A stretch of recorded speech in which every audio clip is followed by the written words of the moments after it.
네, 오늘 제목은 한 사람으로 시작된 변화, 한 사람으로 시작된 변화라는 제목으로 말씀을 같이 생각해 보도록 하겠습니다. 1985년에 중국 내몽고 지역으로 시집을 가게 된 인위전이란 사람이 있다고 합니다. 그녀는 사막 지역, 이 내몽고 지역의 사막 지역으로 시집을 가게 되었는데 사막이다 보니 모래바람만 부는 곳이어서 사람들이 살지 못하고 떠나가는 그런 동네였다고 합니다. 그런데 그런 환경 속에서 그녀는 이곳을 살만한 곳으로 만들어야겠다 이렇게 결심을 하고요. 남의 일을 도와주고 받은 돈으로 묘목을 사와서 사막에다가 심기 시작했습니다. 그런데 사막에 나무가 잘 자랄 수 없죠. 당연하죠. 그래서 심는 것마다 말라 죽고 뽑혀 나가기를 수없이 반복했다고 해요. 그래도 그녀는 포기하지 않고 20년 동안 나무를 심었는데 나중에는 1400여만 평, 이게 얼마나 큰지 잘 감이 안 오시죠? 여의도 면적의 16배 크기라고 해요. 여기에다가 80만 그루의 나무를 심었다라고 합니다. 물론 처음에는 조롱도 많이 받았다고 합니다. 사막에 나무가 되겠냐라는 거죠. 하지만 몇 해가 지나자 작은 그늘이 생겨나기 시작했고 모래가 덜 날리기 시작했습니다. 나무가 모래를 붙잡고 뿌리가 흙을 살리자 주변 땅의 생태계가 달라졌습니다.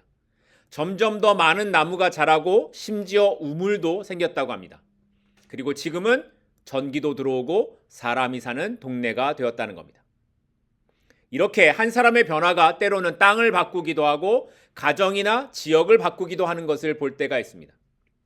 나 하나가 뭘 할 수 있을까라고 생각할 수 있지만 어떤 일들은 나 하나로 인해 변화가 시작될 수 있다라는 겁니다. 오늘 본문에서 보여지는 요셉의 삶도 그랬습니다. 지난주에 우리는 요셉이 마침내 형들 앞에서 더 이상 자신의 감정을 억누르지 못하고 자신을 드러내는 장면에 대해서 살펴봤습니다. 형들의 변화된 모습을 보게 된 요셉은 사람들을 다 물러가게 하고 통곡하며 자신이 요셉이라고 밝혔습니다. 하지만 이 말을 형들이 믿지 못했죠. 자신들이 노예로 판 동생이 어떻게 애굽의 총리가 되었다라는 걸 믿을 수 있겠습니까? 하지만 요셉은 형들이 자신을 판 것 때문에 근심하지 말라고 말하면서 이 모든 건 우리 가족을 구원하시기 위한 누구의 뜻? 하나님의 뜻이라고 말했습니다. 이 말은 지난 사건의 주어를 형들에게서 하나님으로 옮겨 놓은 것이었고 복수가 아니라 용서를 말한 것이었습니다. 그뿐만 아니라 요셉은 형들을 안고 함께 울었으며 가족들이 애굽에서 편히 살 수 있도록 하겠다라고 말했습니다. 이처럼 하나님을 주어로 삼는 인생이란 과거를 그냥 묻어버리는 것이 아니라 그 과거 위에 하나님의 뜻을 다시 읽어내는 삶이며 내가 판결자가 되는 것이 아니라 하나님께 맡기는 삶을 살아가는 것이다 라는 걸 살펴봤습니다.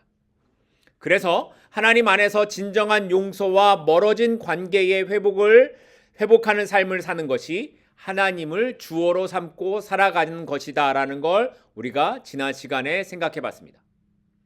그런데 이렇게 하나님을 주어로 삼고 사는 삶이란 단지 한 사람, 요셉의 한 사람의 마음만 바뀌고 그의 시선만이 달라지는 것을 말하는 걸까요? 내가 용서하고 내가 내려놓고 내가 하나님께 맡기는 인생이 되었다라는 것만을 말하는 걸까요? 그렇지 않습니다. 성경은 하나님을 주어로 삼는 삶이란 반드시 흘러가는 삶이라는 것을 보여주고 있습니다. 그 삶은 누군가에게로 흘러가게 된다라는 걸 성경은 말하고 있습니다. 그리고 오늘 본문은 삶의 주인이 하나님이심을 믿고 살아가는 한 사람 요셉을 통해 어떻게 그의 주변이 달라지고 가정이 공동체가 달라지게 되었는지를 우리에게 보여주고 있습니다. 그래서 오늘은 본문을 통해 하나님을 주어로 삼고 살아간 한 사람의 삶이 그 주변에게 어떤 영향을 미치게 되는지에 대해 함께 생각해보는 시간을 갖고자 합니다. 먼저 첫 번째로 하나님을 주어로 삼는 삶은 하나님께서 주시는 은혜를 흘러가게 하는 삶이라는 겁니다. 오늘 본문 16절입니다. 요셉의 형들이 왔다는 소문이 바로의 궁에 들림에 바로와 그의 신하들이 기뻐했다. 요셉의 형들이 왔다는 소문이 누구에게까지 들려요? 바로의 궁에까지 들리게 됩니다. 그러자 바로와 그의 신하들이 어떤 반응을 보였다고요? 다 기뻐했다라는 겁니다. 심지어 바로는 요셉에게 말하기를 너희 아버지와 가족들을 애굽으로 다 데리고 오라고, 그러면 내가 애굽 땅에서 좋은 땅과 기름진 것을 줄 것이다 라고 하면서 수레까지 형들에게 내어주었습니다. 그런데 요셉의 형들이 뭔가 대단한 사람들이어서 바로와 그의 신하들이 이렇게 대우했던 걸까요? 그렇지 않습니다. 요셉의 형들은 사실 애굽에서 보면 가나안 땅에 살고 있는 이름도 알지 못하는 초라한 목자들일 뿐입니다. 그들이 무슨 환대를 받을 만한 사람들이 아니라는 거예요. 그런데도 바로는 애굽의 좋은 땅과 기름진 것을 주겠다라고 말하고, 심지어는 애굽의 좋은 것이 다 너희 것이다 라고 이렇게까지 말을 합니다. 이 말은 단순히 애굽에 와서 살아도 된다라는 허락 정도가 아니라 그들의 미래를 보장하겠다라는 바로의 약속이었다라는 겁니다. 자, 그러면 왜 바로가 이렇게까지 요셉의 형들에게 잘 해주려고 했던 걸까요? 그 이유가 당연히 형들 때문은 아니었을 거예요. 바로는 이 형들이 이방인인지 목자인지 잘 사는 사람들인지 이런 건 중요하지가 않았습니다. 왜요? 그들이 그저 요셉의 형이기 때문에 그 요셉의 삶을 보고 형들을 이렇게 대우했던 겁니다.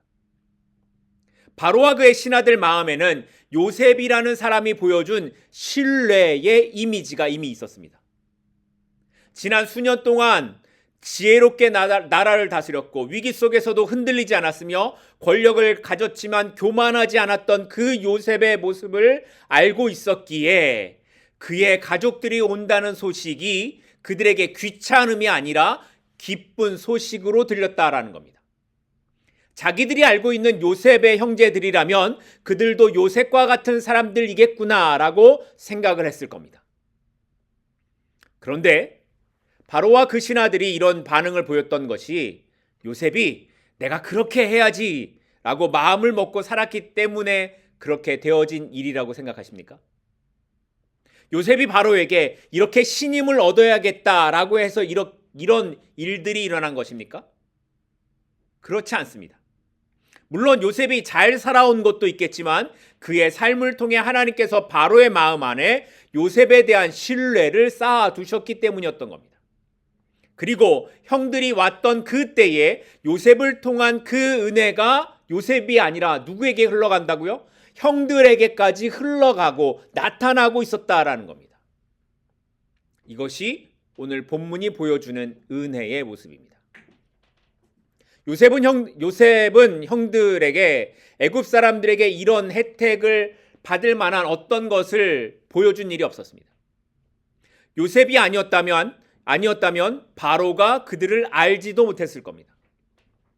그런데 바로가 형들의 소식을 알았고 그들에게 애굽에서 가장 좋은 것을 내어주겠다라고 약속하는 은혜를 받았습니다. 왜 그렇습니까? 누구 때문에? 요셉 때문입니다. 하나님께서 이미 요셉의 삶을 통해 그 자리를 준비해 두셨기 때문이라는 겁니다. 이렇게 하나님을 주어로 삼고 살아가는 한 사람의 인생은 하나님께서 열어주시는 은혜의 길이 나타나게 됩니다. 그냥 나는 하나님께 맡기면서 살아왔을 뿐인데 어느 날 하나님께서 나의 삶 가운데에 은혜의 통로를 만들어 두신다라는 겁니다. 그래서 내가 믿는 믿음은 내가 살아가는 삶의 모습은 결코 개인적인 것으로만 끝나지 않습니다. 내가 하나님 앞에서 정직하게 살아가며 억울함 속에서도 버티고 사람 앞에서가 아니라 하나님 앞에서 살아가려고 애썼던 그 시간들이 쌓여서 어느 날 우리 가정의 길이 되기도 하고 자녀의 길이 되기도 하고 공동체의 통로가 되는 것입니다. 우리는 내가 믿는 게 무슨 영향력이 있을까라고 생각할 수 있지만 성경은 요셉의 삶을 통해 한 사람의 믿음이 한 사람의 신앙의 삶이 어떤 길을 만들어 가고 있는지를 이렇게 보여주고 있습니다. 전혀 예상하지 못했던 곳에서 이렇게 은혜의 길이 열리는 것을 형들이 어떻게 짐작이나 할 수 있었겠습니까? 그런데 하나님께서는 형들 때문이 아니라 요셉으로 인해 요셉의 삶 속에 은혜의 통로를 만들어 가고 계셨다라는 겁니다. 마찬가지로 하나님께서 오늘 우리의 삶 속에서도 동일하게 일하십니다. 하나님께서 주인 되심을 고백하는 삶이 억울함과 손해와 가려진 삶의 모습처럼 나타날 수도 있을 겁니다. 아니, 솔직히 그런 모습으로 살 때가 더 많습니다.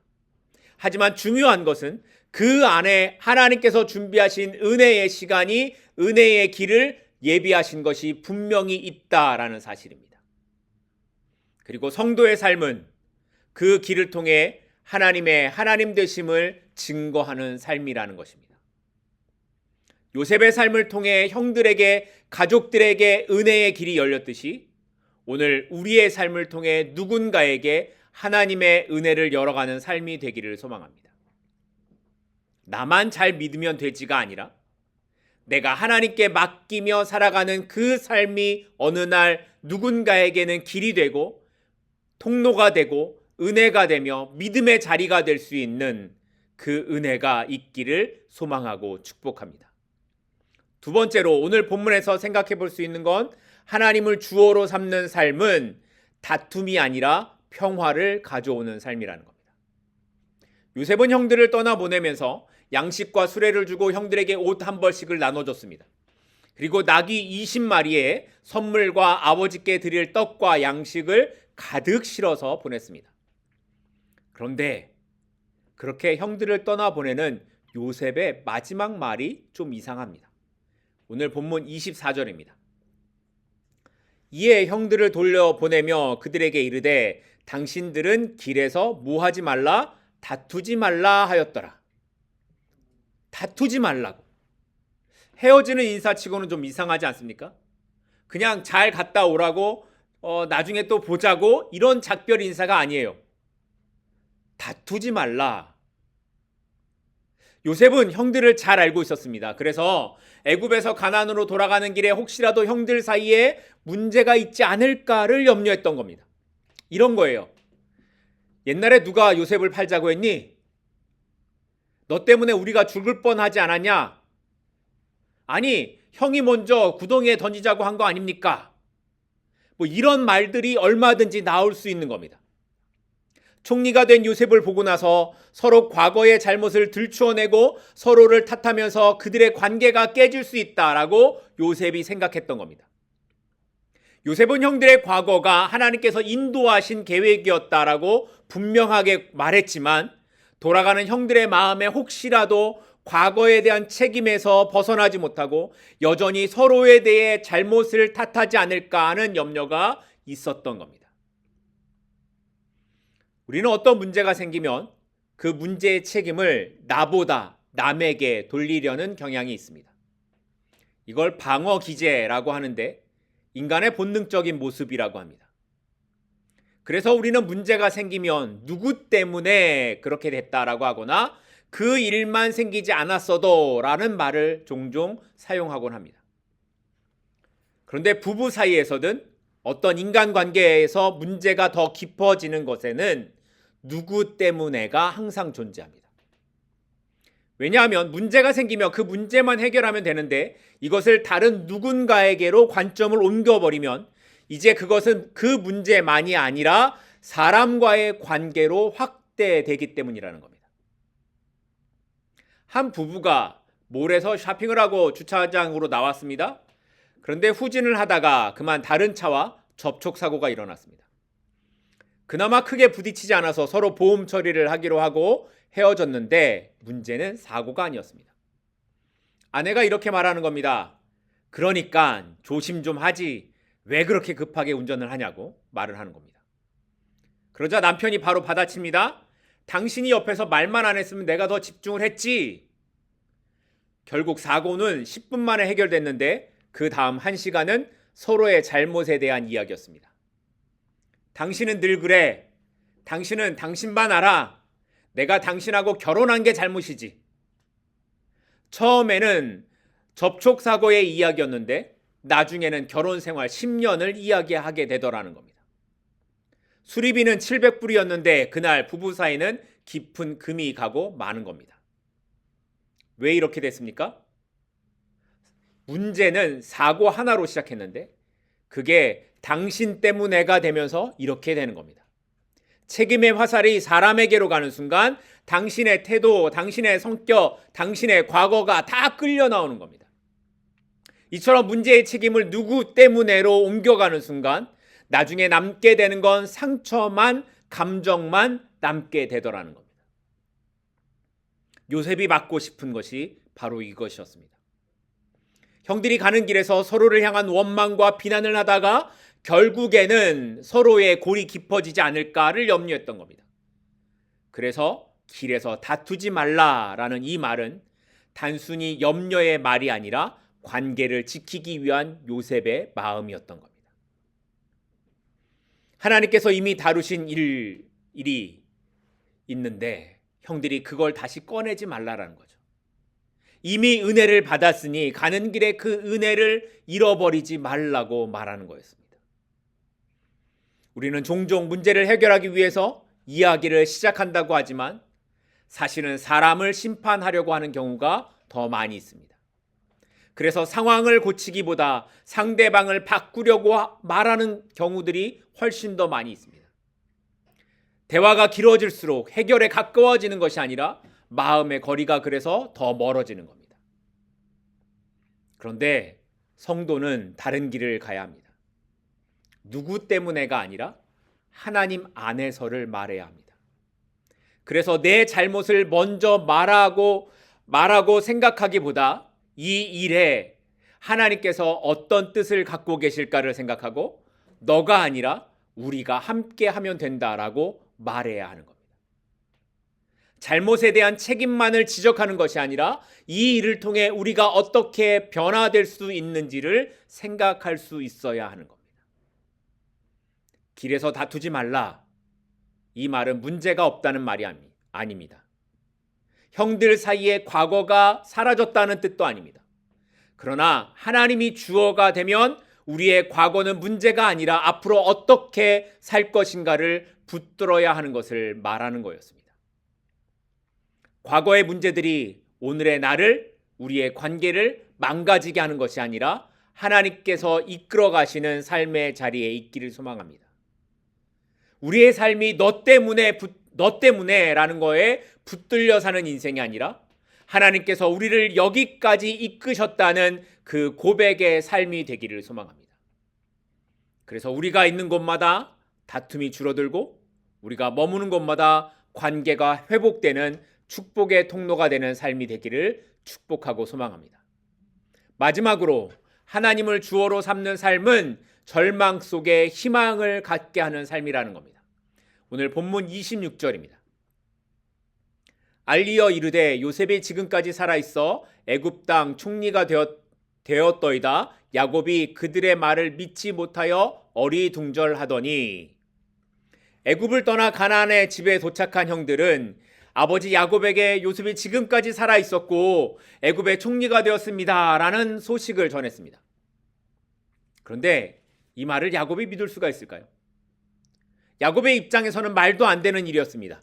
20년이 넘게 요셉이 죽었다고 알고 살아왔는데 그 요셉이 어떻게 살아있을 수가 있겠냐라고 생각하는 거죠. 그래서 26절 말씀을 보면 야곱이 어리둥절하여 그의 말을 믿지 못했다라고 합니다. 그런데 본문에 이 어리둥절하다라는 단어의 원래 히브리어 뜻은 마음이 굳어졌다라는 뜻을 갖고 있습니다.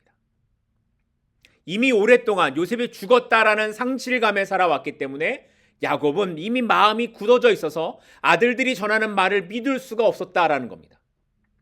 말하자면 야곱이 살아있기는 하지만 그 마음의 상태는 멈춰있는 상태였다라는 겁니다. 아마 야곱이 처음부터 이런 마음이진 않았을 거예요. 처음에는 요셉이 사라지고 피 묻은 그의 옷을 가져왔을 때 그냥 충격과 슬픔에 뒤섞여 있는 마음이었을 겁니다. 하지만 해가 지나고 그 감정이 굳어지는 겁니다. 그리고 현실이 굳은 상처로 바뀌어 버리는 거죠. 요셉이 죽었다는 것이 바뀔 수 없는 사실로 야곱에게 굳어져 버린 겁니다. 그래서 지금 아들들이 전하는 요셉의 소식이 기쁘기보다는 오히려 더 혼란스럽고 믿기 어려운 상태였던 겁니다. 그런데 우리도 신앙생활을 하면서 이런 상태에 있을 때가 있습니다. 머리로는 해야 한다라는 걸 알고 있는데 마음이 굳어져 가는 겁니다. 기도는 하지만 기대하지 않아요. 말씀은 듣지만 마음은 닫혀 있는 겁니다. 겉으로는 하나님이 하실 줄을 믿습니다라고 말하지만 속으로는 이미 스스로 결론을 내리고 이 상황은 달라지지 않는다라고 그렇게 굳은 마음으로 살아가고 있는 겁니다. 우리의 마음이 야곱의 마음처럼 굳어져 있는 겁니다. 그러니까 겉으로 볼 때는 신앙이 있는 것 같아 보여도 그 내면의 모습을 보게 되면 말씀을 들어도 기도를 해도 찬양을 불러도 아무런 변화가 일어나지 않는 그런 모습으로 살아가는 것을 스스로는 알고 있습니다. 그런데 하나님께서는 그렇게 굳어버린 야곱의 삶의 자리를 그냥 두지 않고 일하십니다. 오늘 본문 27절을 보면 야곱이 드디어 기운이 소생했다라고 기록하는데 그 이유가 뭐였습니까? 요셉이 자기를 태우려고 보낸 수레를 보자 드디어 기운이 살아나게 되었다라는 겁니다.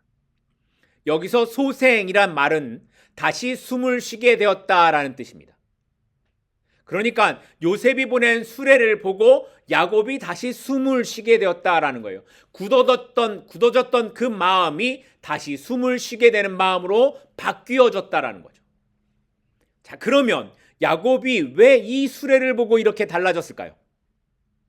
당시에 요셉이 보낸 수레는 단순히 물건을 나르는 이동수단이 아니었습니다. 이 수레를 누가 보냈어요? 애굽왕 바로가 보냈습니다. 그러니까 아무나 탈 수 있는 수레가 아니라 누가 봐도 엄청난 수레, 바로의 권위가 나타나는 그런 수레였던 겁니다. 그러니까 이 수레는 단순히 타고 오라는 수단을 이야기하는 것이 아니라 지금 형들이 말하는 이 말은 거짓말이 아니라는 것을 눈에 보여주는 증거가 되었다라는 겁니다. 이렇게 야곱은 요셉이 보낸 수레를 통해 요셉이 살아있다라는 말을 믿을 수 있었고 기운이 다시 살아나게 되었습니다. 무슨 말일까요? 요셉이 죽어가던 아버지의 마음을 다시 살려냈다라는 겁니다. 요셉은 단지 자신의 인생을 통해 하나님이 하신 일을 증거했을 뿐인데 그 증거를 수레로 보여줬을 뿐인데 그 삶이 아버지에게는 소망이 되었고 아버지를 다시 살리는 일이 되었다라는 겁니다. 이처럼 하나님을 주어로 삼는 삶은 개인의 신앙으로만 끝나지 않고 그 삶은 누군가를 살아나게 하는 힘이 될 수 있습니다. 그래서 우리는 누군가의 간증을 들으면 나도 그렇게 한번 살고 싶다, 그렇게 한번 힘을 내자, 믿음으로 살아가야지 라고 생각하곤 하는 것입니다. 그런데 여기서 이 믿음은 우리가 스스로 만들어내는 힘이 아닙니다. 내가 더 믿어야지 라고 해서 생기는 것이 아닙니다. 하나님께서 다시 숨을 불어 넣으셔야만 일어나는 겁니다. 그런데 이렇게 하나님께서 숨을 불어 넣으시는 그 일에 요셉과 같은 사람들을 하나님이 사용하신다는 겁니다.